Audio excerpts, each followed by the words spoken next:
Iran ने America की नाक के नीचे वो तगड़ा बम फोड़ा है जिसे वॉशिंगटन से लेकर तेल अवीव से और यूरोप से लेकर नेटो तक सब कांप उठे हैं। ईरान ने चुपके से एक ऐसी महाबली मिसाइल का पर्दा उठा दिया है जिसका इलाका, जिसकी मारक क्षमता 14,000 किलोमीटर तक है और यह मिसाइल सीधे व्हाइट हाउस का दरवाजा खटखटाने की ताकत रखता है। नमस्कार, आप देख रहे हैं इंडिया बोल रहा है, मैं हूं आपके साथ विवेक शांडिल्य।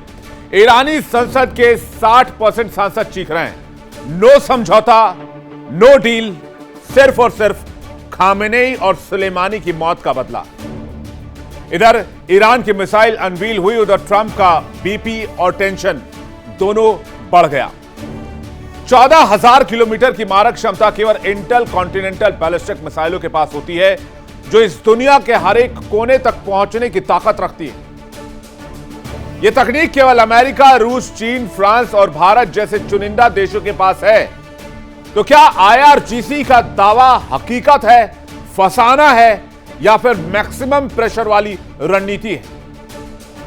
क्योंकि IRGC का दावा है कि ईरान वर्तमान में ऐसे मिसाइल तैयार कर चुका है जो इस दुनिया के 14,000 किलोमीटर रेंज में किसी भी इलाके को मटिया मेट करने की ताकत रखता है।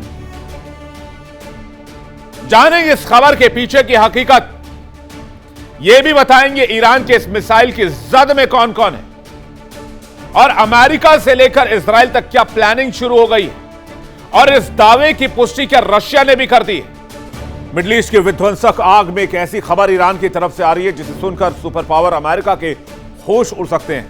अमेरिकी सेना की भारी मौजूदगी और अमेरिकी सेना की नाक के नीचे ईरान ने वो कर दिया जिसकी कल्पना शायद अमेरिका नहीं कर पा रहा था।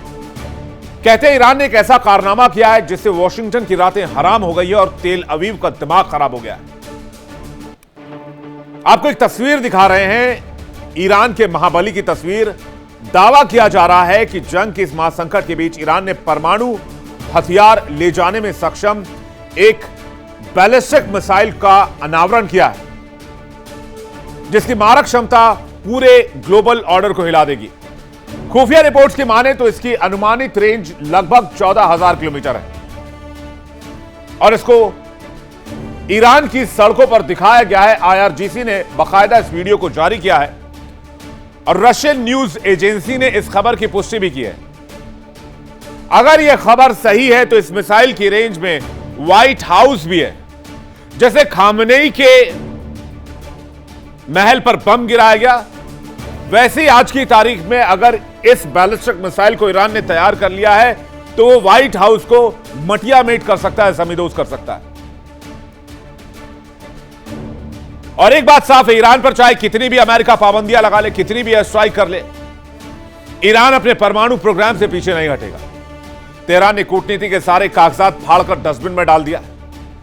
ईरान में करीब 66% सांसदों ने साफ कर दिया है कि अमेरिका के साथ किसी भी समझौते का मतलब अब सरेंडर है, यानी उम्मीद पूरी तरीके से खत्म हो चुकी है और इसलिए डील की कोई बात नहीं होगी। अब खामेनेई की हत्या का बदला लिया जाएगा।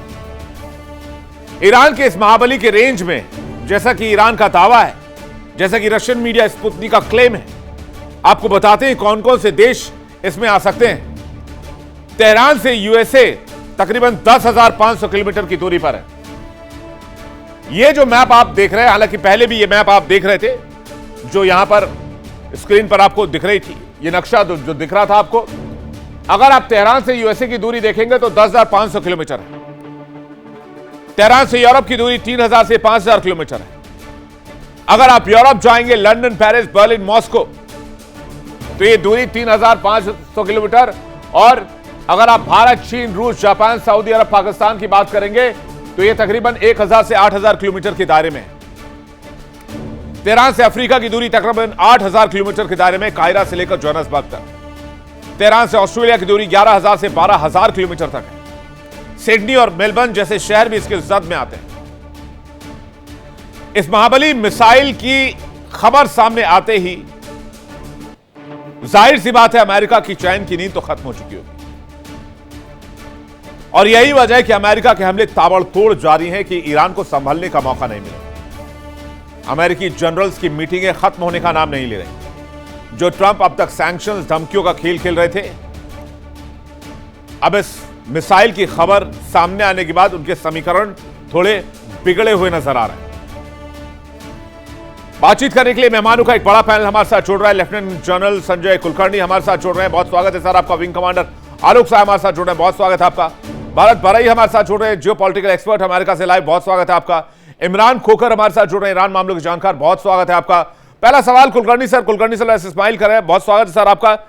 यह खबर, इसको कुछ मीडिया चैनल्स ने, सर्विसेज ने इस पर मुहर भी लगाई है। क्या है ये न्यूज? क्या ईरान के पास एक ऐसी बैलिस्टिक मिसाइल है या उसकी रूपरेखा, उसका प्रोटोटाइप है जिसका रेंज 14,000 किलोमीटर ज्यादा, जिसकी रेंज? बहुत बहुत धन्यवाद विवेक, जय हिंद और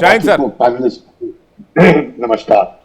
ऐसे है कि देखिए, अगर किसी ने दी है ईरान को तो हाँ, उसके पास हो सकती है, लेकिन अगर ईरान ने खुद इस तरह का उसके पास मिसाइल है तो जब तक उसका प्रशिक्षण नहीं करेंगे, जब तक उसका ट्रायल नहीं करेंगे, तब तक वो इस्तेमाल नहीं कर पाएंगे और वो प्रिसीजन नहीं आएगा। आप खुद देखते हैं कि भारत जब भी अग्नि टेस्ट करता है, मिसाइल टेस्ट करता है, तो हर एक बार कहीं ना कहीं जब बहुत सारे टेस्ट होते हैं तब उसका प्रोडक्शन होता है। लेकिन अगर ईरान को कहीं से मिला है तो जरूर, मुझे ऐसा लगता है कि कहीं ना कहीं खबर जरूर लगी है अमेरिका को भी, और यही कारण है कि इस बार जब बम्बार्डमेंट हुआ ईरान के ऊपर तो पिकाक्स माउंटेन्स जो है उसमें 2 टनल्स हैं और उन दोनों टनल्स को लेकर के अमेरिका ने जिस प्रकार से बहुत जबरदस्त बम्बार्डमेंट किया उधर, और वो भी जो अपना इलाका है वो नतांज का न्यूक्लियर साइट है, और नतांज न्यूक्लियर साइट लग्रूज माउंटेन्स, पिकाक्स माउंटेन्स जिसको वो बोलते हैं। तो इसका मतलब कि कहीं ना कहीं अमेरिका को भी शक है कि ईरान कुछ कर रहा था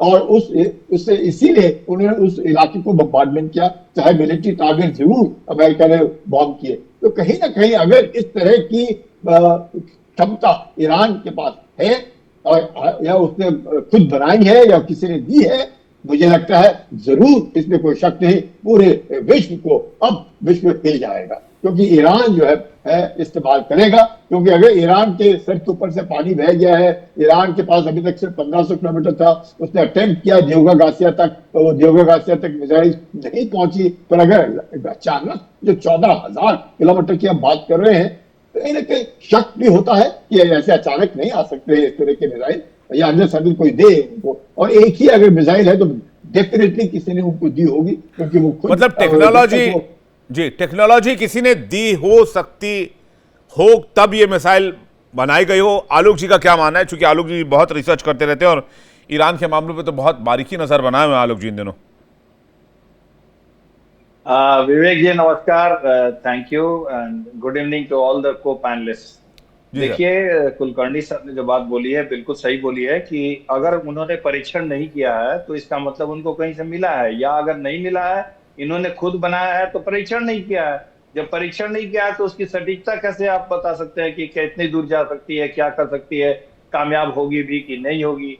हाँ, अगर किसी दूसरे ने दी है तब हो सकता है बात मानी जा सकती है। तो क्या नॉर्थ कोरिया की तरफ से, रशिया की तरफ से, चाइना को तो नहीं मानता मैं कि चाइना ये करेगा कि वो 14,000 किलोमीटर वाली टेक्नोलॉजी वो ईरान को दे दे। विवेक जी, लेकिन देखने वाली ये बात है कि मान लीजिए कि इनके पास 4-5 इंटरकॉन्टिनेंटल बैलिस्टिक मिसाइल किसी ने दे दिया, चलिए मान लेते हैं 4 ये लॉन्च कर देंगे, क्या चारों अमेरिका के ऊपर गिर जाएंगे? प्रश्न ये उठता है। दूसरी बात कि क्या आप उस पर न्यूक्लियर लोड लेकर के लॉन्च कर देंगे? अगर न्यूक्लियर लोड लेकर लॉन्च करेंगे तो अगले दिन से फिर आपका क्या होगा? आपके पास तो न्यूक्लियर अगर आपने बना भी लिया, मान लीजिए रोग आप एक प्रोटोटाइप आपने बना लिया या बना ही लिया, मान लीजिए आपने लॉन्च ही कर दिया, तो अमेरिका के पास तो दूसरे तरह के भी हाइड्रोजन बॉम्ब्स हैं, उससे भी बड़े बड़े बॉम्ब्स हैं, फिर आपका क्या होगा? तो कोई भी देश जल्दी से इंटरकॉन्टिनेंटल बैलिस्टिक मिसाइल पर न्यूक्लियर वारहेड लगा करके किसी के ऊपर लॉन्च नहीं करेगा, क्योंकि ये उस देश के लिए ये आत्मघाती कदम होगा, ये जानते हुए कि यहाँ पर तो अमेरिका सर्वशक्तिशाली है, उसके पास लेटेस्ट इस तरह के न्यूक्लियर एंड हाइड्रोजन बॉम्ब्स हैं और बहुत ही शक्तिशाली तरह के हैं। तो अब आते हैं दूसरी बात पे कि ईरान कर क्या सकता है। वो इसका परीक्षण कर रहा है डेटरेंस के रूप में इसका इस्तेमाल करने के लिए।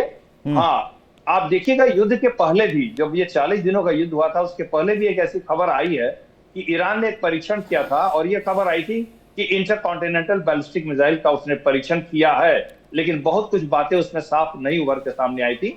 हो सकता है ईरान जो है इस इंटरकॉन्टिनेंटल बैलिस्टिक मिसाइल के बनाने के बिल्कुल करीब आ गया हो, ये भी हो सकता है, और हो सकता है इन दिनों में उसने बना लिया हो। लेकिन बिना ट्रायल के ये कहना कि वो सक्सेसफुल हो पाएंगे थोड़ा सा मुश्किल है। लेकिन ये जो 14,000 किलोमीटर की बात हो रही है विवेक जी, उस समय भी 14,000 किलोमीटर ही कहा गया था कि 14,000 किलोमीटर का इसका रेंज है और ईरान के पास। नहीं तो आप ये कह रहे हैं ये हो सकता है कि ईरानी मीडिया का एक प्रोपेगेंडा भी हो? कुछ भी हो सकता है, जी हाँ, कुछ भी हो सकता है। डेटरेंस के रूप में इसको यूज कर रहे हैं ना वो प्रोपेगेंडा करके। तो ये तो देखिए वो तो आलोक सर वो तो कहते हैं ना जंग में सब जायज है।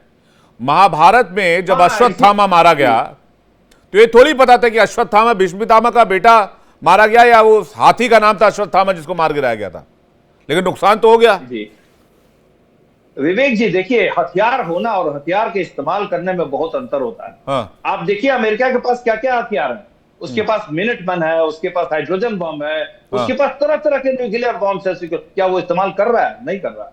तो हथियार होना और उसका इस्तेमाल करने में बहुत बड़ा अंतर होता है। हाँ। ईरान के पास भी अभी जो हो सकता है बहुत शक्तिशाली एक दो ऐसे मिसाइल होंगे जिसको उसने अभी इस्तेमाल नहीं किया है। जी हाँ। तो इसलिए देखिए अभी हमें यह देखना पड़ेगा कि युद्ध किस तरफ जा रहा है। क्या अमेरिका पूरा उसको एस्केलेट करने के मूड में है? क्या ईरान इसको एस्केलेट करने के मूड में है? तो मैं अभी भी मानता हूं विवेक जी कि अमेरिका इसको लार्जर एरियाज में एस्केलेट नहीं करना चाहता है। देखिए इंडिया डेली 24/7 अब आपकी स्मार्ट टीवी पर। इंडिया डेली मौजूद है सभी डिजिटल प्लेटफॉर्म पर लाइव और लगातार। इंडिया डेली 24/7 हर दिन राष्ट्र को समर्पित।